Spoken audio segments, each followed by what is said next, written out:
పై లోక్ భవన్లో గవర్నర్కు ఫిర్యాదు పత్రం అందజేయనున్నారు బీఆర్ఎస్ నేతలు. తెలంగాణ భవన్ నుంచి లోక్ భవన్కు బీఆర్ఎస్ బృందం బయలుదేరి వెళ్లింది. కేటీఆర్, హరీష్ రావు నేతృత్వంలో లోక్ భవన్కు బీఆర్ఎస్ ఎమ్మెల్యేలు, ఎమ్మెల్సీలు వెళ్తున్నారు. సింగరేణి కుంభకోణంపై గవర్నర్ జిష్ణుదేవ్ వర్మకు ఫిర్యాదు చేయనున్నారు.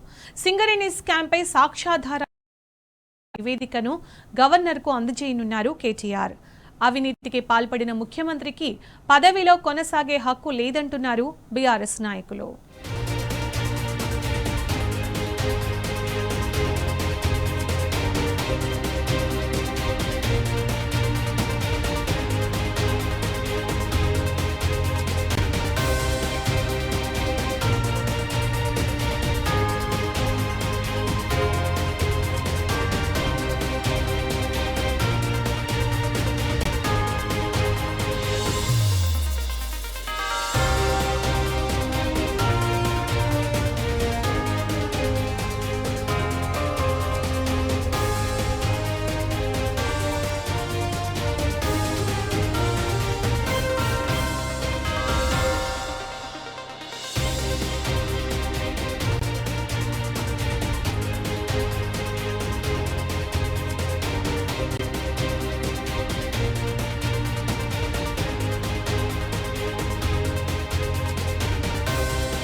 కాంగ్రెస్ బొగ్గు కుంభకోణంపై లోక్ భవన్ లో గవర్నర్ కు ఫిర్యాదు పత్రం అందజేయనున్నారు బీఆర్ఎస్ నేతలు. తెలంగాణ భవన్ నుంచి లోక్ భవన్ కు బీఆర్ఎస్ బృందం బయలుదేరి వెళ్లింది.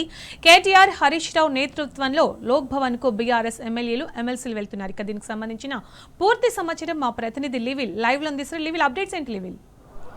కొద్దిసేపటి క్రితమే బీఆర్ఎస్ వర్కింగ్ ప్రెసిడెంట్ కేటీఆర్, మాజీ మంత్రి హరీష్ రావు నేతృత్వంలోని బృందం లోక్ భవన్కు బయలుదేరింది. ఈ లోక్ భవన్లో ప్రధానంగా బొగ్గు కుంభకోణానికి సంబంధించిన పలు కీలక ఆధారాలను లోక్ భవన్లోని గవర్నర్కు సమర్పించనున్నారు. ప్రధానంగా పదే 7 బొగ్గు బ్లాక్లకు సంబంధించి కావచ్చు, ఏదైతే డీజిల్కి సంబంధించి కావచ్చు, సోలార్ పవర్ ప్లాంట్కి సంబంధించి కావచ్చు, లేదంటే జైపూర్ పవర్ ప్లాంట్కి సంబంధించి కావచ్చు, ఓబీకి సంబంధించి అనేక అంశాలకు సంబంధించి అవినీతి ఆరోపణలు ప్రభుత్వంలోని పెద్దలంతా, ముఖ్య నేతలంతా కూడా ఇందులో ఇన్వాల్వ్మెంట్ అయింది. వారిపైన కేంద్ర బృందం దర్యాప్తు చేయాలని చెప్పేసి కేంద్ర మంత్రి కిషన్ రెడ్డికి లేఖ రాసినప్పటికీ స్పందన కరువైంది. ఈ నేపథ్యంలోనే అవినీతి ఆరోపణలు వచ్చిన కొద్ది రోజులకే నైని బొగ్గు బ్లాక్కు సంబంధించి టెండర్లు రద్దు చేస్తామని చెప్పారు. కానీ మిగతా బ్లాక్ల సంగతి ఏంటంటూ కూడా బీఆర్ఎస్ పార్టీ ప్రశ్నించింది. అయినప్పటికీ కూడా ప్రజాధనాన్ని మూటగట్టుకోవడమే లక్ష్యంగా ఇవాళ ఈ ప్రజాపాలన అని చెప్పుకునే కాంగ్రెస్ ప్రభుత్వం పనిచేస్తుంది. ఈ నేపథ్యంలో గవర్నర్కు ఫిర్యాదు చేసి చర్యలు తీసుకోవాలని చెప్పేసి కూడా ఒక వినతి పత్రం సమర్పించడం, ఒక నివేదిక కూడా సమర్పించే అవకాశం ఉన్న నేపథ్యంలో కొద్దిసేపు క్రితం ఎక్కడికి వెళ్ళి మనతో మాట్లాడడానికి బీఆర్ఎస్ పార్టీ సీనియర్ నాయకులు రాకేష్ అన్న చెప్పండి, ప్రధానంగా బొగ్గు కుంభకోణానికి సంబంధించి ఎందుకు కేంద్ర రాష్ట్ర ప్రభుత్వాలు మౌనం పాటిస్తున్నాయి అనుకోవచ్చు? కేంద్రం 49%, రాష్ట్రం 51% ఉండి ఇద్దరి ఆధ్వర్యంలో నడిచేటువంటి బొగ్గు గనులే మన సింగరేణి బొగ్గు గనులు. జనరల్గా చెప్పాలంటే సింగరేణి ఈరోజు నష్టాల్లో ఉందని చెప్పేసి ప్రభుత్వం చెప్పడం కానీ మన నష్టాల్లో ఉన్నదాన్ని ఎక్సెస్ టెండర్స్ ఎందుకు పోయినారు? నైని బ్లాక్ ఎందుకు రద్దు చేశారు? మీరు నిజంగానే టెండర్లు పారదర్శకంగానే చేస్తుంటే రద్దు చేయాల్సిన ఆవశ్యకత లేదు. దాని మీద ఎంక్వైరీ చేయాల్సింది ఉండే. కానీ ఎంక్వైరీ చేయకుండా రద్దు చేసిన వెంటనే మీరు అవినీతికి పాల్పడ్డట్టు. ఇది ఒక్కటే కాకుండా 9 టెండర్లలో కూడా సింగరేణికి సంబంధించి 9 టెండర్లో కూడా అవినీతికి పాల్పడడానికి స్పష్టంగా మనకు కనిపించడం జరుగుతుంది. నెంబర్ 1. నెంబర్ 2 వచ్చేసి ఏంటంటే గతంలో ఎక్స్ప్లోజివ్స్ ఏదైనా అంటే బొగ్గు బాయిలల్లో మనం వాడే జిల్టన్ స్టిక్స్ ఉంటాయి, దానికి కూడా 30% ఎక్సెస్ అయింది. మరి ఇంతకుముందు 30% తక్కువ ఎందుకు ఉండే, ఇప్పుడు ఎక్కువ ఎందుకైంది? అది కూడా సెంట్రల్ కోల్ ఇండియా నుంచి అందరికీ ఒకటేసారి బల్క్లో పర్చేజ్ చేయొచ్చు కదా. ఇప్పుడు ఆర్మూడ్ ఫ్యాక్టరీస్ ఉన్నాయి, ఆర్మూడ్ ఫ్యాక్టరీ నుంచి కూడా మనం పర్చేజ్ చేసుకోవచ్చు. అట్లా కాకుండా ఎందుకు ఈరోజు ప్రైస్ ఎక్కువైంది అనేది ఫస్ట్ క్వశ్చన్. అండ్ నెక్స్ట్ వచ్చేసి సింగరేణి ఆధ్వర్యంలో మనకు కొన్ని పవర్ జనరేషన్ స్టేషన్స్ ఉన్నాయి. అది జన్నారం కావచ్చు, లేకపోతే ఇప్పుడు కొత్తగా బీపవర్ హౌస్ ఏదైతే ఉన్నదో రామగుండంలో దాన్ని రీకన్స్ట్రక్షన్ చేయడం కావచ్చు, ఇవన్నీ కావచ్చు. అవన్నీ కూడా మరి ఎందుకు ఎక్సెస్కు పోతున్నాయి? గతంలో లెస్కి ఎందుకు పోయినాయి? 10 సంవత్సరాలు కాదు, 100 సంవత్సరాలుగా ఏ టెండర్ వేసినా కానీ తక్కువ ధరకు పోయేది. ఇప్పుడు ఒకటేసారి ధర ఎందుకు పెరిగింది అంటే సీఎం రేవంత్ రెడ్డి గారు బామ్మర్దున్నాడు కాబట్టి ధర పెరిగింది, ధర ఎక్సెస్ అయింది. వాళ్ళకి లాభం చేయడానికి జరుగుతుంది. కాబట్టి ఇవన్నీ కూడా ప్రజలు గమనిస్తారు, ప్రజల దృష్టికి తీసుకుపోవాలి. ఎందుకంటే ఇప్పుడు ప్రధానంగా సింగరేణి అనేది మీదో నాదో కాదు, ఈ తెలంగాణ కొంగు బంగారం. ఒకప్పుడు సకల జన కేసీఆర్ గారు పిలుపునిస్తే సకల జనుల సమ్మె జరిగితే ఢిల్లీ దాకా కరెంట్ ఆపినటువంటి ఘనత మన సింగరేణి బొగ్గుబాయిది. కాబట్టి ఆ బాయిని కాపాడుకోవాలి, ఆ బతుకును కాపాడుకోవాలి, ఆ బాయిలో ఉన్నటువంటి తెలంగాణ బిడ్డల్ని కాపాడుకోవాలనే ఒక ఉద్దేశంతో ఈరోజు బీఆర్ఎస్ పార్టీ మొత్తం కూడా వర్కింగ్ ప్రెసిడెంట్ కేటీఆర్ గారి ఆధ్వర్యంలో, అదేవిధంగా హరీష్ రావు గారి ఆధ్వర్యంలో మొత్తం ఎమ్మెల్సీ బృందం, ఎమ్మెల్యేలు ఎమ్మెల్సీల బృందం అందరూ కూడా ఇప్పుడు వెళ్ళి కలవడానికి పోవడం జరిగింది. గవర్నర్ గారికి కలిసి గవర్నర్కు కంప్లైంట్ చేయడం, తద్వారా దాని మీద ఇమీడియట్ ఎంక్వైరీ చేయడం. ఎందుకంటే గవర్నర్ బాధ్యత ఏంటంటే రాష్ట్రానికి కేంద్రానికి అనుసంధానకర్త. మరి కేంద్రం వాటా ఉన్నటువంటి దీంట్లో నష్టం జరుగుతున్నప్పుడు, అదేవిధంగా మన భారతదేశాన్ని లేకపోతే మన దేశ సంపదను కాపాడుకోవాల్సిన బాధ్యత మన మీద ఉంటుంది. కాబట్టి ఆ బాధ్యత గవర్నర్గా మీరు నిర్వహించాలి అని చెప్పేసి చెప్పడానికి ఈరోజు గవర్నర్ గారికి ఇన్ఫర్మేషన్ ఇవ్వడానికి పోవడం జరుగుతుంది. ఆల్రెడీ మనకు తెల్లమైంది. మనం అడుగుతుంది మీరు ఎప్పుడు శ్వేతపత్రం ప్రకటిస్తాం, అసెంబ్లీలో ప్రకటిస్తామంటారు కదా, మొత్తం 15 ఏళ్లలో జరిగినటువంటి, ఒక 20 ఏళ్లలో సింగరేణిలో జరిగినటువంటి అన్ని టెండర్లు ప్రకటించారు. ఎవరొద్దన్నారు? అవన్నీ రద్దు చేయమని కదా మేము డిమాండ్ చేసేది. కాబట్టి తస్మదీయులు ఉన్నారా, అస్మదీయులు ఉన్నారా, గతంలో ఏదైతే మీరు సైట్ విజిటింగ్ సర్టిఫికేట్ లేకుండా ఎట్లా టెండర్లు వచ్చినాయి, మరి అప్పుడు మైనస్ ఎందుకు పోయింది, ఇప్పుడు ప్లస్ ఎందుకు పోయింది, ఇవన్నీ కూడా ప్రశ్నించడం జరుగుతుంది. కాబట్టి వీటన్నిటిని కూడా మనం నిరంతరం సమీక్షించుకోవాలి. మన సింగరేణి, ఎందుకంటే ఎస్పెషల్గా ఒక పెద్దపల్లి బిడ్డగా మాకు పేగు బంధం ఉంటుంది. ఎందుకంటే మా చిన్న ఆయన దానిలో పనిచేసిండు, మా తమ్ముడు దానిలోనే పనిచేస్తుండు, మా తాతలు, మామలు, మా చుట్టాలందరూ కూడా మా పెద్దపల్లి గోదరకని ఏరియాలో మొత్తం ఉండేటోళ్ళంతా కూడా కోల్ బెల్ట్స్. ఎక్కడి నుంచి అంటే నీకు సుల్తానాబాద్ నుంచి అది మొదలు పెట్టుకుంటే మొత్తం, ఎందుకంటే నాట్ ఓన్లీ తెలంగాణలో ఉన్న సింగరేణి బాయిలు కాదు, ఆ అవతలకు చంద్రాపూర్లో ఉన్న బాయిలలో కూడా మన తెలంగాణ బిడ్డలు పనిచేస్తుంటారు. ఇప్పుడు చంద్రాపూర్ బాయిలు ఉన్న వాళ్ళు కంపారిజన్ చేసుకుంటారు కదా, అక్కడ కోల్ ఇండియా బాయిలు, అంటే బొగ్గు బాయిని బాయ్ అంటాం మేము, కోల్ ఇండియా బాయిలు. మరి చంద్రాపూర్లో ధర తక్కువ ఎందుకున్న జిల్టన్ స్టిక్, గోరకానికి వచ్చేసరికి ఎందుకు ధర పెరిగింది, రేషన్కి బెల్లంపల్లిలో ఏం ధర ఉన్నది, ఓబీ ధర ఎంత నడుతుంది మాట్లాడుకుంటారు కదా, కార్మికులందరూ మాట్లాడుకోవడం జరుగుతుంది. కాబట్టి దీని ద్వారానే మనకు తెలవడం జరిగింది. కాబట్టి ప్రజలు సింగరేణి కార్మిక సమాఖ్య అని చెప్పేసి ఉద్యమాలు నడిచినటువంటి గడ్డ అది. తప్పకుండా సింగరేణి ఒక సిరుల పంట, దాన్ని మొత్తం కూడా నష్టాల్లోకి తీసుకుపోతున్నారు.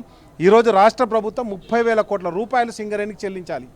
దానికి సీఎండీ ఎవరైతున్నారో ఆయననే, ఏదైతే ఓఎస్డీ టు ఫైనాన్స్ కూడా ఉన్నాడు. కాబట్టి వెంటనే 30,000 కోట్ల రూపాయలు సింగరేణికి ఇవ్వాలి, నష్టాల నుంచి లాభాలు తీసుకురావాలి. డీజిల్ కూడా వీళ్ళు ఓఎన్జీసీ నుంచి కాకుండా బయట నుంచి కొంటున్నారు.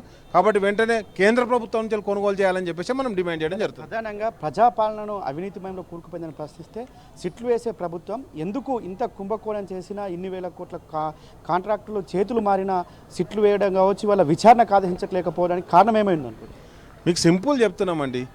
ఈరోజు సిట్టు కాదు, మీకు జనరల్గా చూస్తే మొన్న గిరిజన శాఖలో ట్యాబ్స్, స్కూల్ పిల్లలకు ట్యాబ్స్ సప్లై చేయాలి. ఎడ్యుకేషన్ మినిస్టర్ కూడా సీఎం గారి దగ్గరనే ఉన్నది. ఆ ట్యాబులలో కూడా కుంభకోణం.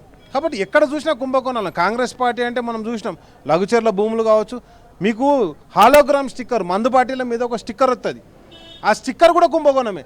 దాని గురించి మంత్రి గారును సీఎం గారు అల్లుడు కొట్లాడుకుంటారు.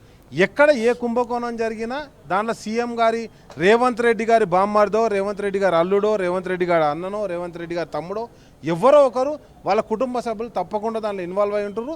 ఇవన్నీ కూడా ప్రజలు గమనించడం జరుగుతుంది. ఆయన సోకులు తీర్చుకోనికి, అరే లీడర్ నువ్వు ఆల్రెడీ మా రాష్ట్ర ముఖ్యమంత్రి, ఇంకేం లీడర్షిప్ ప్రోగ్రామ్ పోతావు, ఆడపోయి మళ్ళీ పైసలు దండగా పెడుతున్నావు, లేదా మెస్సీ అయితే ఫుట్బాల్ ఆడికి ఏదో ఒక దండగా చేసుడే తప్పితే, నిజం చెప్పాలంటే 700 రోజుల పాలనలో 300 రోజులు ఆయన రాష్ట్రం బయటనే ఉన్నాడు. అంటే అయితే ఢిల్లీలో ఉండాలి, లేకపోతే సింగపూర్లో ఉండాలి, లేకపోతే దావోస్లో ఉండాలి, లేకపోతే అమెరికాలో ఉండాలి, ఏదో ఒక దేశంలో 300 రోజులు ఎవడన్నా ఊరవతలు ఉంటాడా ఈ రాష్ట్ర ముఖ్యమంత్రి? ఇంకేమన్నా ఆయన టూరిస్టు ముఖ్యమంత్రి ఉన్నాడు తప్పితే రాష్ట్రానికి అయితే ముఖ్యమంత్రిగా లేడు.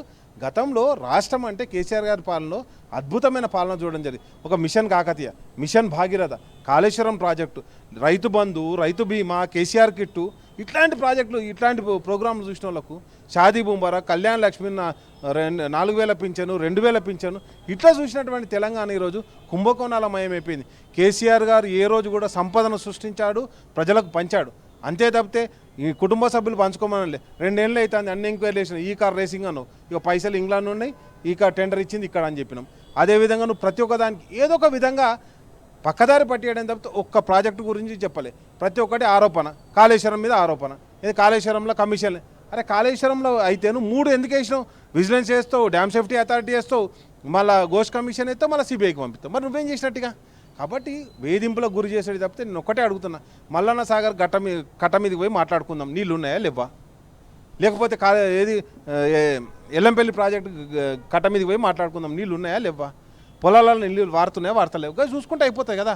ఇప్పుడు ఏ ఊరు చెరువుని అడిగినా కానీ చెరువులో నీళ్ళు ఉన్నాయా లేవా? మిషన్ కాకతే సక్సెస్ కాదా? మరి నీ సక్సెస్ చూపెట్టు. ఇప్పుడు కాంగ్రెస్ పార్టీ వచ్చిన 2 సంవత్సరాలలో చేసిన సక్సెస్ ఒక ప్రోగ్రామ్ చూపెట్టమని అడుగుతున్నాం.